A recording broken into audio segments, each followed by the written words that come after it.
May mga bagay sa mundong na hindi kayang ipaliwanag ng siyensya at may mga nilalang na mas pinili ng manatiling lihim sa dilim. Pero paano kung isang araw, ikaw mismo ang maging susi sa kanilang mundo? Sa isang liblib na baryo sa Visayas, may isang binatang ulila sa magulang, si Elmo. Kilala siya ng mga taga-baryo bilang tahimik, simpleng tao, palaboy kung minsan, basag ulo kung mapikon, pero mabait sa mga batang lansangan. Lumoki siyang inampon ng isang matandang albularyo na tinawag lang ng lahat na Tatay Lino. Hindi man sila magkadugo, itinuring ni Elmo ang matanda bilang kaysa isang pamilya niya. Hindi naging madali ang buhay na Elmo. Lagi siyang pinandidirihan ng mga kakles niya noon, anak na mangkukulam, batang isinumpa, at minsan pa'y sinasabing may lahing aswang. Kaya't natutunan niyang tumahimik na lang, mag-isa, at kumapit sa mga bagay na totoo, tulad ng kanyang tapat na kaibigan, si Biboy.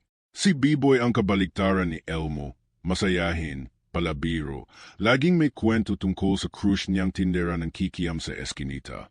Sa bawat araw na masyadong mabigat ang mundo para kay Elmo, si Biboy ang nagsisilbing liwanag.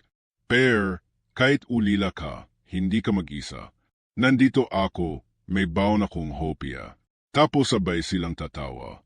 Sa likod ng bawat biruan, may sinserong malasakit. Pero isang gabi, may kakaibang nangyari. Habang pauwi si Elmo galing sa ilog, dala ang mga pinamuling halamang gamot ni Tatay Lino, napansin niyang may pusang itim na nakaupo sa gitna ng daan. Nakatingin ito sa kanya, hindi galit, hindi rin takot, kundi parang may hinihintay. Tumigil siya saglit, tinitigan ang pusa. Bantay ka ba ng daan? Biro niya, pero hindi gumalaw ang hayop. Pag-uwi niya, agad na napansin ni Tatay Lino ang bahagyang gasgas sa braso niya. Saan mo nakuha yan? Tanong na matanda, parang may halong kaba ang tinig. Nahulog ako sa gilid ng sapa. Tay, may tinik ata. Sagot na Elmo sabay ngiti. Pero hindi ngumiti ang matanda. Kinuha nito ang mutya sa lumang kahon. Isang maliit na bato na hugis kuko ng hayop, makinang at tila may sariling liwanag. Simulang dayong gabi, wika ni Tatay Lino, ikaw na ang tagapangalaga ng mutya ng kuko ng pusa. Hindi na itanong agad na Elmo kung ano ang ibig sabihin nun. Basta pinilit niyang matulog habang nakasukbit sa kanyang lig ang mutya. Dala raw ng proteksyon. Kinabukasan, may nangyaring hindi inaasahan. Pag-uwi niya galing palengke, nadatnan niyang wasak ang pintuan ng kubo nila. Walang nakawan, walang kaguluhan. Pero si Tatay Lino, wala. Ang natira lang ay ang saklay nito at mga bakas ng kuko sa sahig, hindi ng tao, kundi ng hayop. Agad siyang naluha. Tila umugong ang buong paligid sa tahimik na sigaw. Wala siyang masabi. Wala siyang matakbuhan. Wala na si Tetey. Dumating si Biboy, dala ang pag-aalala. Per, anong nangyari dito? Tanong nito habang palingalinga. Ikinuwento ni Elmo ang lahat, pero hindi niya mabigkas ang hinala sa kanyang puso na may kinalaman ang mutya at ang pusang nakita niya. Mula noon, nagsimulang magbago si Elmo. Kapag hinahawakan niya ang mutya, tila may naririnig siyang mga bulong. Kapag tumitingin siya sa madilim na gubat sa dulo ng baryo, pakiramdam niya ay may mga matang nakatingin pabalik. Hindi na rin siya inaantok sa gabi. At higit sa lahat, unti-unti niyang nararamdaman ang lakas. Isang kles ng lakas na hindi niya kailanman naramdaman noon. Isang gabi, habang nag-iisa siya sa ilog, lumapit muli ang pusang itim. Ngunit ngayon, may kakaibang nangyari, nagsalita ito. Elmo, ikaw ang tagapagmana. Ang kuko ng pusa ay gising na. Oras na upang malaman mo ang katotohanan. Hindi siya makagalaw. Ang tinig ng pusa ay malamig, parang nanggagaling sa ilalim ng lupa. Anong tagapagmana? Tanong niya, halos hindi lumalabas ang boses. Magsisimula na ang gayera ng mga nilalang ng dilim, sagot nito. At nasa kamay mo kung kaninong panig ka papanig. Hindi siya makapaniwala. Gayera, nilalang ng dilim, parang kwento lang sa mga lumang alamat. Pero ang mutya sa kanyang dibdib ay umiinit, tila tumitibok. Parang puso. Bago tuluyang mawala sa dilim ang pusa, may iniwang huling babala ito. Bantayan mo si B-Boy. Hindi lahat na malapit sa iyo ay kakampi. At doon nagsimula ang lahat. Ang dating tahimik na buhay ni Elmo ay unti-unting nadadala sa mundo ng hiwaga, tanganib, at mga nilalang na matagal nang nakatago sa paligid. Hindi niya alam kung ano ang totoo, kung sino ang pagkakatiwalaan, o kung siya ba mismo ay tao pa rin. Pero isang bagay ang sigurado, ang mutya sa kanyang league ay hindi basta-basta. At ang lalaking minsang walang halaga ay unti-unti nang nakakaroon ng kapangyarihang maaaring magligtas o magwasak ng mundo. Kaya't huwag kang bibitiw. Nang gabing umalis ang pusang itim at iniwan si Elmo sa gitna ng dilim, hindi na siya mapakali. Hindi na siya nakatulog. Tila ba may gumigising sa loob niya, isang bahagi ng kanyang pagkatao na noon pa man ay pinilit niyang limutin, takasan, at kalimutan. Kinabukasan, tahimik lang siyang nakaupo sa ilalim ng puno sa tabi ng kubo nila. Hawak-hawak ang mutya sa kanyang league, habang si B-Boy ay nagsasalita ng walang humpay. Per, seryoso, baka nasobrahan ka lang sa pagbababad sa ilog. Baka naman gutom ka lang. O baka nanaginip ka lang talada. Ngumiti si Elmo, pilit, pero alam niyang hindi niya ito maintindihan. Aano niya ipapaliwanag sa kaibigang palatawa na may pusa na nagsasalita at nagbibigay babala, na may mutyang tila may sariling buhay, at higit sa lahat, na may mga matang hindi tao na sumusunod sa kanya saan man siya magpunta. Kinagabihan, habang nag-iisa siya sa harap ng lumang altar ni Tatay Lino, napansin niya ang isang kahon na deity ipinagbabawal sa kanya. Nakaselyado ito ng pulang sinulid at may ukit na mga sinaunang simbolo sa kahoy. Sa gilid nito, may nakaukit na mga salitang, ang alaala ay susi. Huwag mong buksan kung hindi ka handa sa katotohanan. Erong gayong wala na si Tatay Lino, wala nang pipigil. At nararamdaman niyang kailangan niya itong malaman. Dahan-dahan niyang pinutol ang sinulid. Nang bumukas ang kahon, may lumang pepel, isang kwintas na may kabibi, at isang larawan ng babaeng hindi niya kilala, maputi, mahaba ang buhok, at may mga mata na tila laging gising. Sa likod ng litreto, may sulat, para sa anak kong isinumpa. Nanginginig ang kamay na Elmo. Anak, bulong niya. Sa mga sumunod na gabi, tila bumigat ang hangin sa paligid ng baryo. May mga asong umalulong kahit wala namang buwan. May mga sanggol na biglang nakakasakit. At may mga matatandang biglang bumubulong ng panalangin sa tuwing nadaraan siya. Minsang naglalakad siya pauwi. Sinabayan siya ng isang matandang babae na halos di niya namukhaan. Baluktot ang katawan nito, may tungkod at amoy insenso ang paligid. Elmo. Mahinan ngunit malinaw ang tinig ng matanda. Alam mong hindi mo may iwasan ang dugo mong gumising. Anak ka ng diwata at ng nilalang na isinumpa. Napahinto siya. Anong ibig mong sabihin? Ngumiti ang matanda. Tila ba masaya na sa wakas ay lumapit na sa kanya ang kanyang tadhana. Ang nanay mo, si Halia, isa siyang diwatang tagapangalaga ng bundok Kupang. Ngunit nilabag niya ang batas ng mga diwata.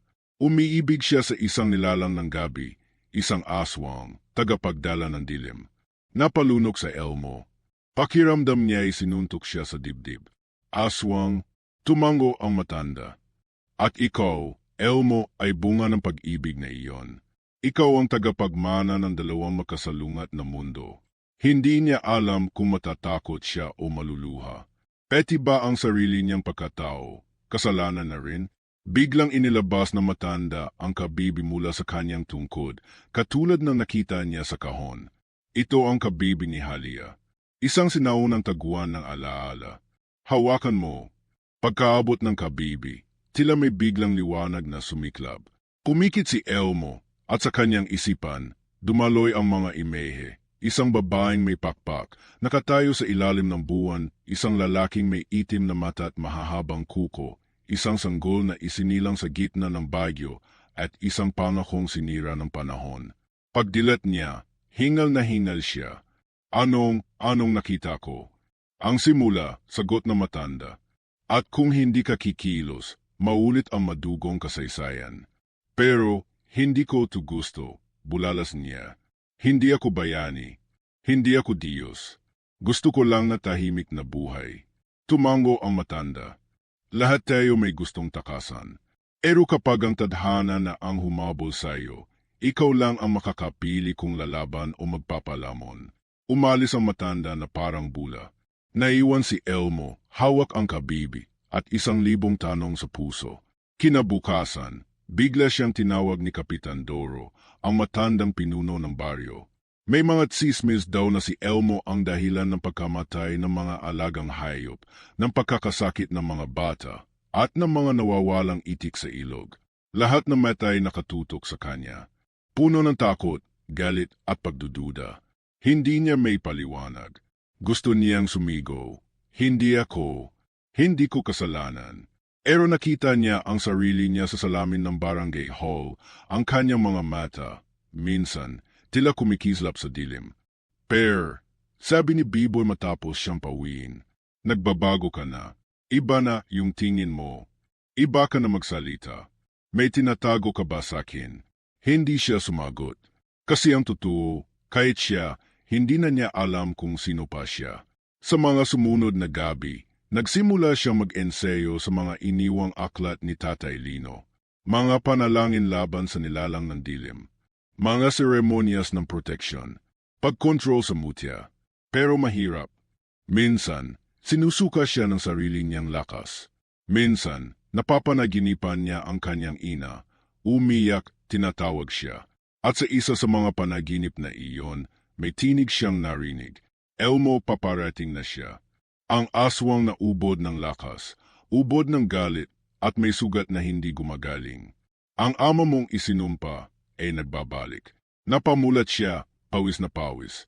Tumibok ng malakas ang mutya sa kanyang lig, at mula sa gubat, may mahinang ungol na umalingaw-ngaw, hindi ng hayop, hindi ng tao, kundi ng isang nilalang na matagal nang hindi nabubuhay sa mundo ng tao, pero ngayo'y muling gumigising. Simula nang matanggap ni Elmo ang katotohanan na hindi siya basta ordinaryong tao, kundi anak ng diwata at nilalang ng dilim. Tila ba nabiyak ang mundo niya sa dalawa? Araw-araw, pakiramdam niya'y dinadala niya ang bigat ng lihim na ayaw niyang akuin, pero alam niyang hindi na siya pwedeng umiwas. Ang mutya sa kanyang lig ay parang puso ng isang ibang nilalang, tumatama sa dibdib niya sa bawat hinga, paalala ng kapangyarihang ayaw man niyang tanggipin, ay hindi na niya kayang takasan. Pero higit sa lahat, ang pinakamasakit ay ang tanong na paulit-ulit na bumabalik sa kanyang isipan. Bakit ako iniwan ng aking ina? Hindi siya pinili. Hindi siya ipinaglaban. Kung totoo ng diwata ang kanyang ina, bakit siya pinalaking ulila sa isang mundo ng pagdududa, panlilibak at pangungutya? Bakit siya ang naiwan? At bakit siya ngayon ang kailangang lumaban sa panganib na hindi naman niya sinimulan? Isang gabi, habang naglalakad siya pauwi mula sa gubat, dala ang ilang halamang gamot para sa isang may sakit na bata sa baryo. May kakaibang lamig sa hangin. Hindi ito karaniwang ihip ng gabi. May kasamang kilabot na parang gumagapang sa balat. Bigla siyang napahinto. May narinig siyang mahihinang yabag sa damo. Ekot. Dahan-dahan. Hindi tao ang lakad, parang may 4 na paa, pero masyadong tahimik para sa aso. Kinuha niya ang mutya mula sa loob ng kanyang damit at pagkahawak niya rito, agad itong nag-init. Isang senyales, may nilalang na malapit. Mula sa mga anino ng punong mangga, may lumabas na nilalang na hindi niya lubos maaninag. Puti ang mga meta, walang itim, at mahahaba ang mga kuko. Punit-punit ang balat, pero mabilis itong gumalaw, parang walang buto. Bigla itong sumugod kay Elmo. Hindi niya alam kung anong nagtulak sa kanya, pero automatikong inangat niya ang mutya at tila may liwanag na sumiklab mula dito. Napaatras ang nilalang, umalulong at mabilis na naglaho sa dilim. Hingal na hingal sa Elmo. Hindi niya alam kung anong klaseng halimaw iyon. Pero malinaw sa kanya, hindi na siya ligtas. At hindi lang siya ang nasa panganib. Kinabukasan, nadatnan niya si Biboy sa eskinita. Tahimik, hindi tulad ng deity. May pasa ito sa lig at tila hindi mapakali. Per, may sumugod sa bahay namin kagabi. Akala ng nanay ko magnanakaw, pero hindi yun tao. Mabuti na lang at tumalon ako sa bintana. Elmo, anong nangyayari? Hindi niya alam kung dapat na ba niyang sabihin ang totoo. Pero na makita niya ang takot sa mga mata ng kaibigan, hindi niya kinaya ang manahimik. May mas malalim na nangyayari, B-boy. Hindi ko rin alam lahat, pero may mga nilalang nagising na ulit. At ako ang dahilan. Hindi agad nakaimik si B-boy. Tinitigan siya nito ng matagal, saka bumulong. Alam mo, Per, kahit anong mangyari, kahit ano ka pa, kaibigan pa rin kita. Hindi kita iiwan. Napapikit sa Elmo. Sa gitna ng lahat ng tanong, galit at sakit, isang bagay lang ang malinaw. Hindi siya nag-iisa. Ngunit sa sumunod na gabi, nagbago ang lahat. Habang natutulog si Elmo, muling bumalik ang panaginip, ang imehe ng kanyang ina, si Halia. Nakatayo ito sa gitna ng ulap, suot ang puting saya, pero ngayon, umiyak ito. Anak, patawad, iniwan kita hindi dahil hindi kita mahal. Iniwan kita para iligtas ka. Mula kanino? Tanong ni Elmo sa kanyang isip. Mula sa kanya. Mula sa iyong ama, ang aswang na isinumpa. Siya'y muling nagigising. At kapag tuluyan na siyang bumalik, ikaw ang hahanapin niyang pamana. Gagamitin kanya bilang susi upang mapukaw ang lahat ng nilalang ng dilim. Nagising si Elmo ng pawis na pawis, basang-basa ang kanyang damit. At sa kanyang bintana, may aninong nakatayo, hindi gumagalaw, nakatitig lang. Agad siyang tumayo, hinawakan ang mutya, at sinugod ang bintana, pero pagdating niya roon, wala ng tao. Paglabas niya, may naiwan sa lupa, isang punit na tela, kulay itim, at sa gilid nito ay may salyong hindi niya may paliwanag, dalawang mata na nakaukit sa bilog, at sa pagitan ng mga ito ay may simbolo ng kuko. Ang perehong simbolo na nasa mutya. Sa baryo, mas lalong kumalat ang takot. May mga alagang hayop na natagpuang patay. Isang matandang babae ang biglang nabaliw, paulit-ulit na sinisigaw. Bumalik na siya. Nararamdaman ko ang kanyang gutom. At si Kapitan Doro, nahulog mula sa puno, patay agad, pero walang sugat. Ang tanging palatandaan lang, dilet ang mga meta, at sa kanyang dibdib, may marka ng 4 na kuko. Habang lumalala ang mga pangyayari, mas lalong bumibigat sa dibdib na Elmo ang pasaning hindi niya pinili. Ano kung hindi niya kayanin? Ano kung tama ang kanyang ina? Na siya ang susi ng lahat ng ito. At isang gabi, habang nakaupo siya sa harap ng altar ni Tatay Lino, muling lumitaw ang matandang babae na unang nagsiwalat ng kanyang pinagmulan. Ang lakas mo'y hindi lamang sa dugo, wika nito, kundi sa pagpili mong maging tao, kahit kalahati ka ng dilim. Tinapik nito ang mesa, at lumitaw ang isang lumang sandeta, isang gulok na gawa sa itim na bakal, may ukit ng buwan sa talim. Hawak mo na ang mutya. Anahon na para matutunan mong gamitin ang kuko ng liwanag. Ito ang sandetang ginawa para sa anak ng liwanag at dilim. Gamitin mo ito bago pa maunahan ng kadiliman ang puso mo. Napatingin si Elmo sa gulok. Mabigat ito. Hindi lang sa kamay, kundi peti sa kahulugan. Sa mismong salamin ng talim, nakita niya ang sarili, hindi na ang batang ulila, kundi ang binatang may tungkuling lampas sa kanyang nais. At sa malayo, sa gitna ng gabi, muling umalulong ang halimaw. Alam niyang paparating na ito. At sa susunod na gabi, baka hindi na siya ang hinahanap, kundi ang mga mahal niya. Mula na makuha ni Elmo ang kuko ng liwanag, tila mas dumilim ang paligid, hindi lang ang kalangitan, kundi peti ang mga puso ng tao sa baryo. Araw-araw may kakaiba. Arang may nakatingin, may sumusunod, at may mga bagay na hindi na umaayon sa likas na daloy ng buhay. Isang araw, pagpasok ng umaga, nagulat ang buong baryo nang makitang patay ang lahat ng manok sa peleng.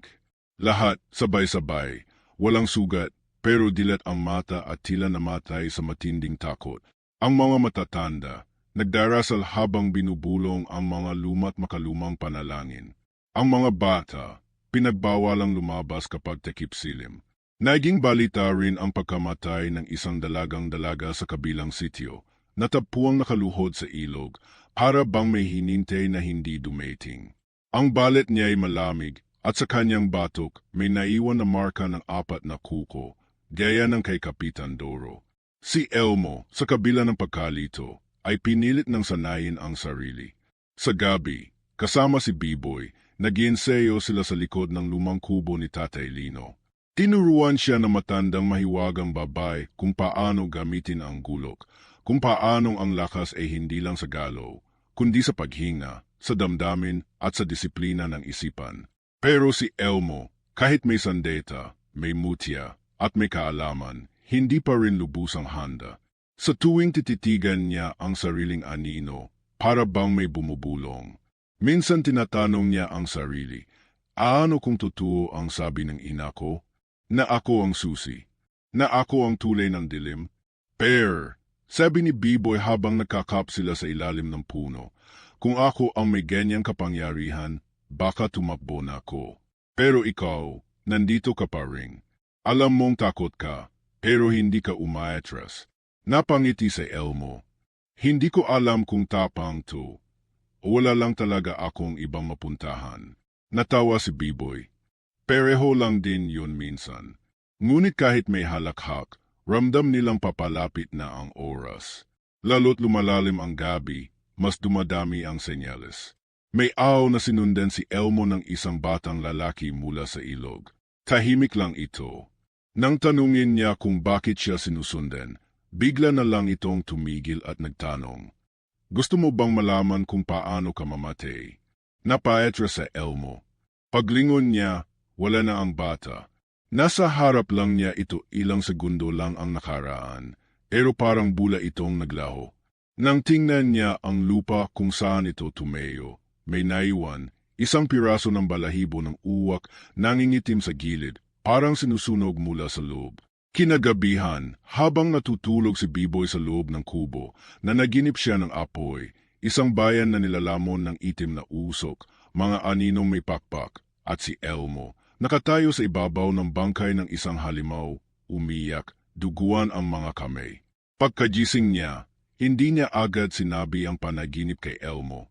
Hindi niya alam kung paano sasabihin ng hindi ito matakot o masaktan. Pero sa puso niya, alam niyang papalapit na ang tunay na panganib. Lumipas pa ang ilang araw at isang gabi habang nanahimik ang baryo, naputol ang kuryente sa buong lugar. Wala na namang buwan sa langit. Ang hangin biglang tumigil. Ang mga aso, walang taho. Tila lahat ng bagay ay huminto. Biglang may sumigaw sa may dulo ng baryo. Pagkarinig ni Elmo, agad niyang kinuha ang gulok at ang mutya. Si B-Boy, bagamat takot, sumama pa rin. Pumakbo sila patungo sa pinanggalingan ng sigaw at nakita nila ang isang grupo ng mga kabataang naglalakad na parang tulog, apasok sa kagubatan. Parang nilalakad nila yung sarili nila patungo sa kamatayan. Bulong ni B-Boy. Gusto sana silang pigilan ni Elmo, pero parang may nakaharang na hangin. Hindi siya makalapit. Ang mutya sa kanyang lig ay biglang bumigit, at sa loob ng kanyang tenga, may narinig siyang tinig, tamilyar, malamig at malalim. Malapit na tayo makita, anak ko. Napaurong siya. Hindi niya sinabi kay B-Boy ang narinig. Pero ramdam niyang hindi lang basta papalapit ang kalaban, nasa paligid na ito. At ang boses na iyon ang boses sa kanyang panaginip. Pagbalik nila sa kubo, halos hindi siya makapagsalita. Pilit niyang iniisip kung paano niya may pagtatanggol ang mga tao, kung paano niya pipigilan ang pagdating ng dilim, pero paano kung bahagi siya nito. Paano kung siya rin ang dahilan ng lahat ng ito. Minsang naiwan siya sa altar ni Tatay Lino, tinanong niya ang hangin, "Tay, kung buhay ka pa, anong gagawin mo? Ano ko pipiliin ang tama kung kalahati ng pagkatao ko ay masama?" Walang sagot. Pero nang pumikit siya, naramdaman niya ang init sa kanyang dibdib, hindi mula sa mutya, kundi mula sa kanyang sariling puso. Tila sinasabi nito, hindi kung sino ka pinanganak, kundi kung sino ka pipiliing maging. Sa labas ng kubo, may humuni ng ibon, pero baliktad ang tunog, parang binabaliktad ang mundo. Ang mga dahon sa mga puno, gumagalaw kahit walang hangin. Ang mga panalangin na matatanda, tila mas binibigkas ng mas mabilis at mas madalas. At sa ilalim ng ilog, may mga mata na unti-unting bumubukas. Hindi pa ito ang huling gabi. Pero alam ni Elmo, malapit na ang simula ng katapusan. Ang gabi lumalalim. Sa katahimikan ng baryo, tila lahat ay nakapikit, pero ang dilim, gising na gising. Sa ilalim ng lupa, may pag-ikot na hindi nakikita na mata. Sa pagitan ng mga dahon, may mga nilalang na hindi na dapat nabubuhay pero ngayoy bumabalik. Si Elmo, sa kabila ng lahat ng natutunan niya, ay lalong nalilito. Hindi niya lubos maintindihan kung bakit sa dami ng tao sa mundo, siya pa ang kailangang mamili kung ano ang tama, kung sino ang dapat iligtas, o kung ano ang dapat isuko. Sa gabi, hindi na siya makatulog. Sa araw, para siyang multo sa sariling katawan. At si B-Boy tila may itinatago. Napapansin ni Elmo na mula noong nagising ang mga kakaibang pangyayari, mas madalas na tahimik si B-Boy. Hindi na ito tumatawa gaya ng dati. May mga pagkakataon pa na napapatingin lang ito sa kanya, harang may gustong sabihin, pero hindi masabi. Arang may tinik sa dilat konsensya. Isang gabi, habang nag-aayayo si Elmo ng mga panlaban sa mga nilalang ng dilim, mga dahon, asin, at tubig na binendisyunan ni Aling Celia, bigla siyang kinausap ni B-Boy. Elmo, may kailangan akong sabihin. Tahimik si Elmo. Tumigil siya sa ginagawa. Tumingin siya sa kaibigan at hinintay ang kasunod. Alam mo, yung batang lalaki na nakita mo sa ilog, yung nagtanong kung gusto mong malaman kung paano ka mamamatay. Tumango sa Elmo. Bakit? Huminga na malalim si B-Boy. Matagal ko na siyang nakikita. Bago ka pa nagising sa kapangyarihan mo. Hindi ko sinabi sa iyo kasi akala ko hallucination lang. Pero hindi. Nakakausap ko siya. Hindi lang siya basta multo. Nanlaki ang mata na Elmo. Anong ibig mong sabihin? May nagpapakita sa king gabi-gabi. Isang nilalang na tinig lang ang naririnig ko, pero alam kong hindi siya basta-basta. Sinasabi niya sa king kung nasaan ka.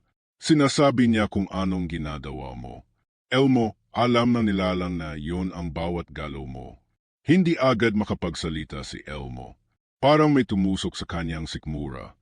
Matagal mo na kung binabantayan para sa kanya. Hindi, agad sagot ni B-Boy. Noong una, akala ko tinutulungan lang ako. Binibigyan niya ako ng babala para sa kaligtasan mo. Pero habang tumatagal, nararamdaman kong may mali. Ang tinig na yon, parang siya, yung nagpapalalim ng dilim sa paligid mo. Napaupo sa Elmo. Hindi siya galit, pero masakit. Si B-Boy lang ang tanging pinagkakatiwalaan niya. At ngayon, ang pinakamatalik niyang kaibigan may connection sa kalaban? Bakit hindi mo sinabi agad? Dahil natakot ako, sagot ni B-Boy, halos pabulong. Takot akong mawala ka. Takot akong malaman mong isa akong kahinaan mo. Tahimik si Elmo. Hindi niya alam kung ano ang mas mabigat, ang katotohanan may nilalang na sumusubaybay sa kanya gamit ang kaibigan niya. Oo ang ideyang kahit ang pinakakatiwalaan niya ay kayang itago ang ganitong bagay. Ngunit bago pa siya makapagsalita ulit, may naramdaman siyang pag-ikot ng hangin. Bigla, lumindo. Hindi malakas, pero sapat para mapatayo silang dalawa. Mula sa ilalim ng lupa, may tila pag-iyak. Isang mababang tunog na parang ungol ng libo-libong kaluluwang kinulong. Ang mga ilaw sa baryo, kahit nagisera, isa-isang namatay. At mula sa kagubatan, may liwanag, hindi ginto, kundi kulay dugo. Kumakapit sa mga puno. Umikot sa hangin. Nagmamadaling lumapit ang matandang mahiwagang babae. Gumising na siya, aniya habang may hawak na lumang pepel. Ang aswang na isinumpa. Ang ama mo, Elmo, lumabas na sa kanlungan ng anino. At ngayon, may sinasakop siyang bagong katawan. Napakunot ang noo na Elmo. Bagong katawan, tumango ang matanda. Ang katawan ng isang taong malapit sa iyo. Isang pusong sinira ng takot, ng pangako at ng lihim. Biglang napatitig si Elmo kay B-Boy. Hindi impossible. Bulong niya. Pero nakita niya sa mga mata ng kaibigan ang kaba. Hindi galit. Hindi kasalanan. Kundi takot na baka siya na ang tinutukoy. Hindi ako yon, agad sabi ni Biboy. Elmo, hindi ako yon. Pero may isang tao na matagal nang nawawala sa baryo. Yung kapatid ni Tatay Lino. Si Mang Oren. Naalala mo pa ba siya? Napaisip sa Elmo. May matanda ng dating nakatira sa kabilang dulo ng baryo. Tahimik, halos walang kibo. Wala raw pamilya. At ilang buwan bago pumanaw si Tatay Lino, bigla itong nawala. Wala nang sumunod na balita. Siya ang piniling katawan, sabi ng matanda. At ngayon, isa-isa na niyang kinukuha ang mga batang may dugong marupok. Gusto niyang palakasin ang sarili. Para pagdating ng gabi ng anino, ikaw na lang ang kulang. Ramdam ni Elmo ang panginginig ng mutya sa kanyang dibdib. Bakit ako? Tanong niya, halos pabulong. Bakit ako ang kailangan niya? Dahil ikaw ang susi, sagot ng matanda. Ang dugo mo mula sa diwata at aswang. Ang puso mo, malinis pero sugatan. Ikaw ang balance. Kapag nakuha niya ang lakas mo, wala nang tutumbas sa kanya. Hindi na umimik si Elmo. Napatingin siya sa paligid, sa mga batang tulog sa mga bahay, sa mga nanay na nananalangin sa ilalim ng kandila, at sa kaibigang minsan ay itinuring niyang kapatid, pero ngayon may aninong sumusunod. Hindi pa tapos ang laban. Pero ngayon, hindi na lang ito tungkol sa kanya. Isa na itong digmaan para sa lahat. At kung totoo ngang siya ang susi, kailangan niyang piliin kung anong mundo ang isasara niya, ang sa liwanag o ang sa dilim. At sa huling saglit ng gabi, isang tinig ang muling lumitaw sa kanyang isipan. Ang buong baryo'y tila himinto. Wala nang simoy ng hangin. Wala na ring katahimikan, dahil ang katahimikan ay napalitan na ng isang uri ng kabog sa dibdib na sabay-sabay nararamdaman ng lahat. Sa puso ng kagubatan, kung saan dati ay puro kalikasan lang ang naroon, gayon ay may liwanag na kulay dugo. Kumakapit ito sa bawat puno, bawat ugat, at bawat aninong gumagapang sa paligid. Si Elmo, hawak ang kuko ng liwanag at ang mutya sa kanyang dibdib, ay tahimik na nakatayo sa harap ng landas patungo sa dulo ng gubat. Sa likod niya, naroon si Biboy, bitbit ang isang sulo, hindi man sanay sa laban, pero nananatiling kasama. Kasama rin ang matandang babae, ang tagapangalaga ng lihim ng kanyang ina't ama, dala ang dasal at huling peyo. Kapag nakita mo na siya, bulong na matanda, huwag mong hayaang ang galit mo ang gumalaw. Dahil pag nagalit ka, mas madali niyang makukuha ang puso mo. Tumango lang sa Elmo. Pero sa loob niya, para may digmaang naglalaban. Nais niyang itama ang Molly. Nais niyang iligtas ang mga tao sa baryo, pero anak pa rin siya ng dilim. Anak siya ng halimaw ng gayo ihinihintay siya. Lumalim ang gabi. Ang daan ay biglang nabuksan. Ang mga halaman ay kusang naghiwalay, parang hinawi ng kamay ng isang nilalang. Lumitaw ang isang maliit na clearing sa gitna ng gubat, at sa gitna nito, naroon siya. Si Mang Oren, ngunit hindi na siya ang dating matandang payapa. Ang katawan niya ay nangingitim, ang balat ay para ng balat ng ahas, at ang mga mata, walang puti. Lahat ay itim. Sa likod niya ay may pakpak na tila gawa sa usok at sigaw. At sa kanyang lig, nakasabit ang isang kwintas na katulad ng mutya ni Elmo, ngunit kulay itim. Anak ko, sambit niya, may halong galak at lamig. Sa wakas, hindi agad nakapagsalita si Elmo.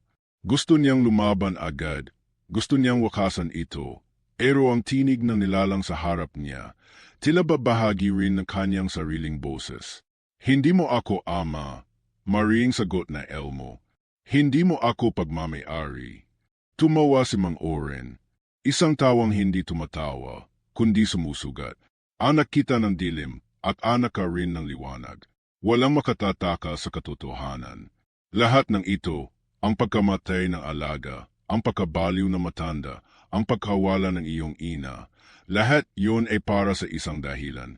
Ikaw ang tulay. At ngayon ako ang tatawid. Biglang lumitaw mula sa paligid ang mga nilalang ng gabi, mahahabang katawan, walang mukha, may pakpak, at may mga kuko na tila bakal. Inalibutan nila sina Elmo at B-Boy. Hawak-hawak ang kuko ng liwanag. Isinugod ni Elmo ang sandata. Sa bawat galaw niya, may liwanag na sumusunod. Para bang ang mismong kagubatan ay tumutugon sa kanyang puso. Tinamaan niya ang isa sa mga nilalang. Naglaho ito sa isang sigaw. Isa, dalawa, tatlo. Pero habang tumatagal, parami ng parami ang lumilitaw. B-Boy, tumakbo ka na, sigaw na Elmo. Hindi, sagot nito. Hindi kita iiwan. Pero isang nilalang ang biglang sumugod kay B-Boy. Napasigaw ito. Sa isang iglap, tinamaan siya sa tagiliran. B-Boy, sigaw na Elmo. Tumakbo siya pabalik, sinalo ang kaibigan, at nakita niyang duguan na ito. Sorry, bulong ni B-Boy. Dapat sinabi ko na agad. Dapat di ko na pinakinggan yung boses. Hindi mo ko pinabayaan, sagot ni Elmo, pinipigilan ang luha. Lalaban tayo. Tumayo siyang muli, hawak pa rin ang kuko ng liwanag. Mula sa likod niya, muling lumitaw ang matanda. Nakaluhod, may hawak na kabibi, ang alaala ng kanyang ina. Elmo, bulong nito, nandito siya. At sa kanyang tabi, sa liwanag ng buwan na biglang sumilip, lumitaw ang isang anyo, isang babae, puti ang buhok at may mata ng buwan. Si Halia. Anak, wika niya. Patawarin mo ako. Pero ito na ang huli. Hindi mo kailangang maging halimaw. Ikaw ang pagpili. Lumapit si Mang Oren, hawak ang kwintas ng dilim. Piliin mo ako at lahat ng ito, sakit, galit, takot, lahat ay mawawala. Tumingin si Elmo sa kanyang ina. Sa matandang tagapangalada, sa duguang kaibigan, tumingin siya sa sarili. Hindi siya perpekto, hindi siya bayani, pero hindi rin siya halimaw. Inangat niya ang kuko ng liwanag. Sabay isinabay ang kabibi ng kanyang ina. Naglapat ang liwanag at alaala. Isang puting liwanag ang lumaganap sa buong gubat. Ang mga nilalang ng dilim ay nagsigawan, isa-isang naglaho sa hangin. Si Mang Oren, na paatras, sinubukang lumaban, pero sa huling saglit, naglaho rin siya, kasama ang itim na mutya. Nag-iwan ito ng alingaungaw sa hangin, hindi pa ito tapos. Nang bumalik ang katahimikan, si Elmo ay nakaluhod, pagod at umiyak. Sa tabi niya, si B-Boy, nakangiti, kahit mahina na. Bulong ni B-Boy, ikaw na ang bida sa kwento natin. At pumikit siya. Hindi alam na Elmo kung nabuhay pa ito. Hinalikan niya ang noo ng kaibigan. Tiningala ang langit. At sa sandaling yun, alam niyang hindi pa tapos ang lahat. Pero sa wakas, alam na niya kung sino siya. At kung kaninong mundo ang pipiliin niyang protektahan. Tumila na ang ulan. Ang gubat na kanina ay puno ng sigawan, apoy, at anino. Ngayon ay parang natulog muli sa tahimik nitong anyo. Ngunit si Elmo, basang-basa sa pawis, dugo, at luha, ay nanatiling nakaluhod sa tabi ni B-Boy. Wala na ang liwanag sa kanyang palad. Wala na rin ang mutya. Ang kabibi ng kanyang ina ay jurog na. Ngunit iniwan nito ang huling alaala, ang yakap ng isang inang matagal niyang hinanap. Sa mga dahon sa paligid, unti-unting lumalabas ang mga tao sa baryo. May mga sugatan, may mga natulala, pero buhay. Isang milagro. At sa gitna ng lahat ng iyon, si Elmo. Wala ng kuko ng liwanag. Wala ng mutya. Siya na lang. Lumapit ang matanda, ang tagapangalaga ng lihim, at iniluhod ang sarili sa tabi ni Elmo. Anak, natapos mo. Ginawa mong tama kahit masakit. Hindi siya sumagot. Tinitigan lang niya ang mukha ni B-Boy. Mapayapa na, pero ang kirot ay parang hindi kailanman mawawala. Bakit siya bulong niya. Ang matanda ay hindi agad nakasagot. Sapagkat may mga tanong na kahit ang pinakamatanda ay walang sagot. Minsan, anak, mahina nitong sabi, ang liwanag ay dumarating dahil may isa ang pumili ng dilim para sa iba. Tumulo muli ang luha na Elmo. Makalipas ang 3 araw, inilibing si B-Boy sa buro malapit sa ilog kung saan sila madalas maglaro noong bata pa sila. Si Elmo ang nagbaon ng unang lupa. Tahimik. walang seremonya. Pero ang buong baryo ay naroon, tahimik na tumitingin, hindi na siya ang binatang anak ng halimaw.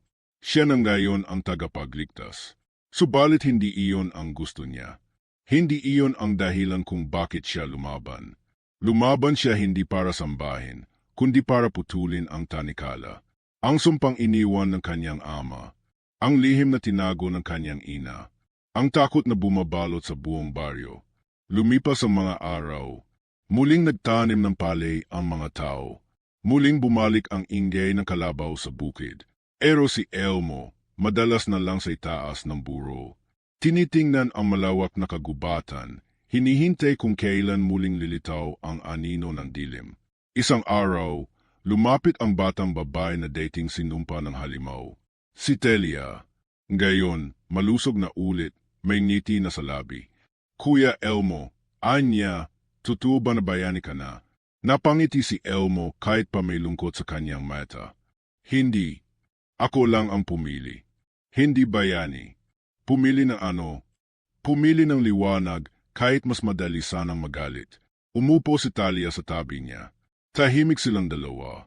Hanggang sa muling magtanong ang bata, babalik ba yung halimaw? Tumango sa Elmo. Alaging may babalik. Pero habang may taong pipili ng tama, kahit masakit, may laban pa rin. Sa huling gabi ng buwan, dumalaw muli sa kanyang panaginip ang imehe ng kanyang ina. Nasa isang ilog, puti ang damit, nakangiti. Anak, wika nito, hindi kita iniwan. Kailangan lang kitang ihanda. Lumapit ito, hinalikan ang kanyang noo, at sa isang iglap, nagising si Elmo. Humahampas ang malamig na hangin sa kanyang mukha. At sa kanyang palad, may bakas pa rin ng liwanag. Hindi na ito sandata. Isa na itong alaala. Lumipas ang taon. Si Elmo ay nanatili sa baryo, tumulong sa mga tao, nagturo ng kabutihan. Minsan tahimik lang siya. Minsan wala siyang sagot. Pero ang kanyang presensya ay naging paalala na minsan may isang binata, anak ng dilim, ang pumili ng liwanag. At sa tuwing sumasapit ang gabi ng pinakamalakas na ulan, sinasabi ng mga matatanda sa mga bata, huwag kayo matakot sa dilim dahil sa dilim may liwanag na ipinanganak. At ang liwanag na yun ay nasa bawat isa sa atin. Dahil ang tunay na bayani ay yung kahit sugutan, kahit nag-iisa, kahit takot ay pinipili pa ring lumaban para sa kabutihan. At sa katahimikan ng gabi, sa pagitan ng ihip ng hangin at kuliglig sa damuhan, may isang boses na parang pamilyar. Isang tawa, isang sigaw, isang alingaungaw mula sa gubat. At si Elmo, sa tabi ng buro, tahimik na bumangon. Tumingin sa buwan, hawak ang alaala ng kanyang kaibigan. At sa kanyang mga meta, hindi tapos ang laban, pero handa na siya. Sapagkat ang sinumang yumakap sa dilim para iligtas ang iba, ay hindi kailanman mawawala sa liwanag.